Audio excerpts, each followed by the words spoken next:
اتبع شفرة اوكام بانه اذا تواجد التفسير جميل، اذا تواجد تفسير جميل نستطيع بناء عليه نتائج بناءه، اذا لا داعي لاقحام اي تفسير اضافي، لا داعي له، مثل تفسير تواجد رب.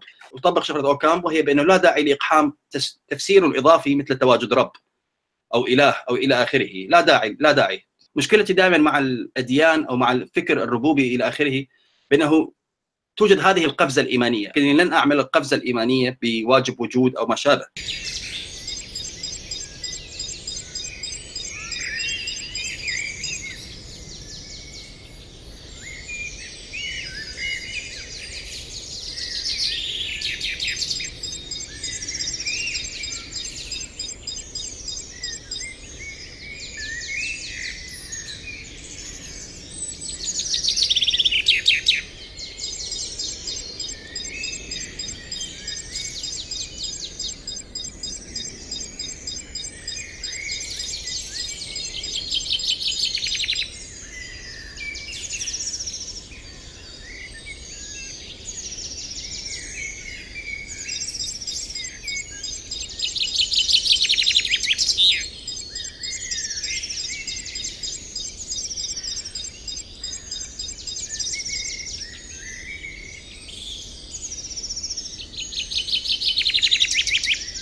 The only explanation that seems to work is that this is just one of those things that varies from sub-universe to sub-universe, from Big Bang to Big Bang.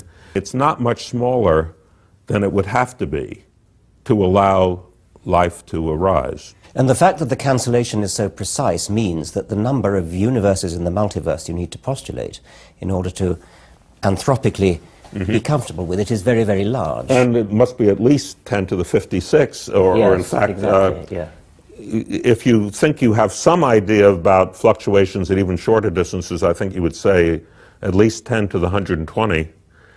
In fact, that's a little disturbing.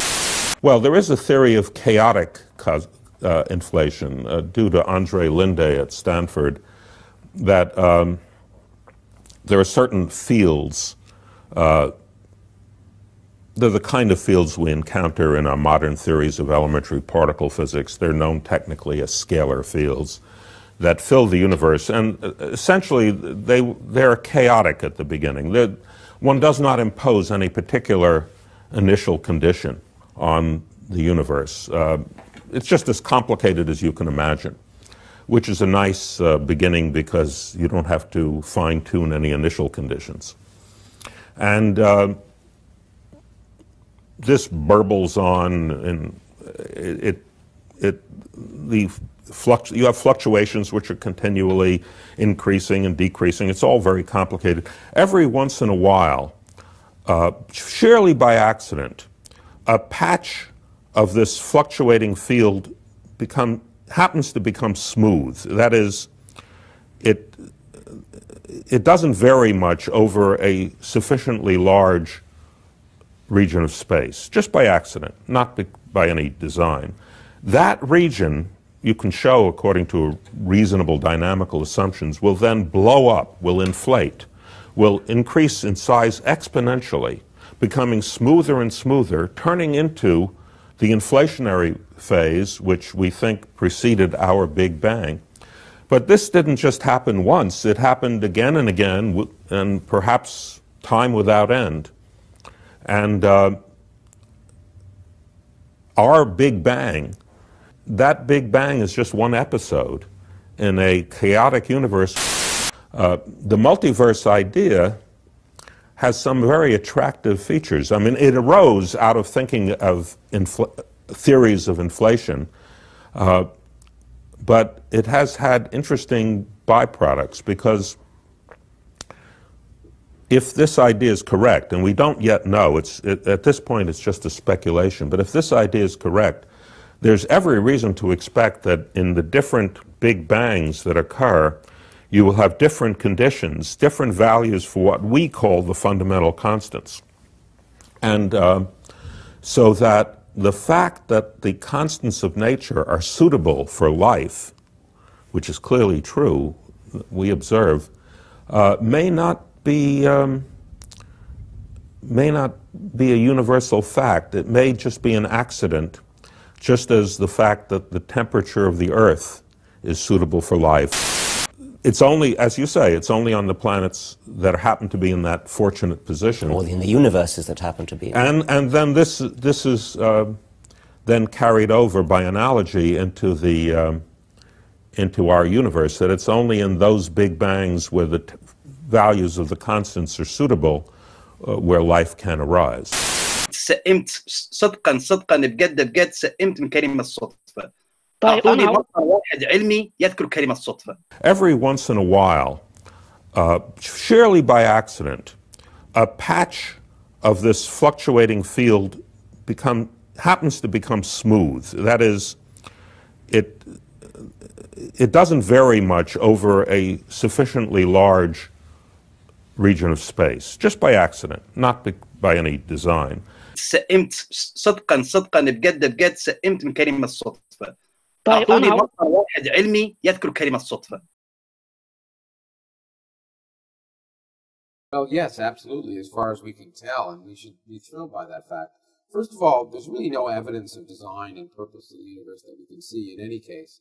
And in my last book, I showed how the entire universe can be created spontaneously from nothing without any supernatural shenanigans. And so even our whole universe could be here by chance. But once you're in our universe, what this book is about is the remarkable fact that even the laws of physics we see today are somewhat accidental. So the universe wasn't even designed for life. The fundamental laws of physics don't necessarily allow life at all. And we're here by an accident, just like an icicle on a window.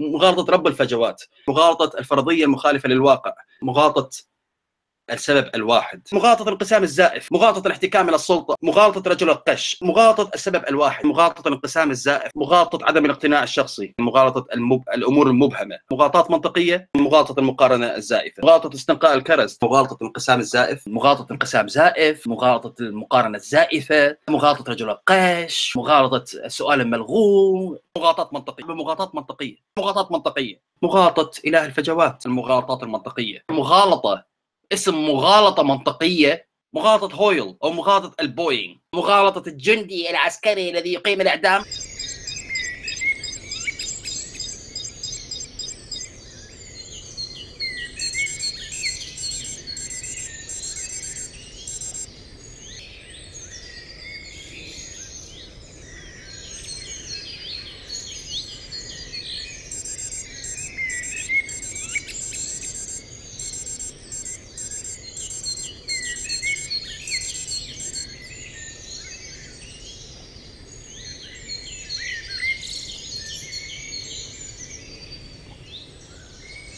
I don't think one should underestimate the fix we're in, that in the end we will not be able to explain the world. And we will always be left with a question, why are the laws of nature what they are rather than some other laws? And I don't see any way out of that. أفمن يمشي مكبا على وجهه أهدى أمن يمشي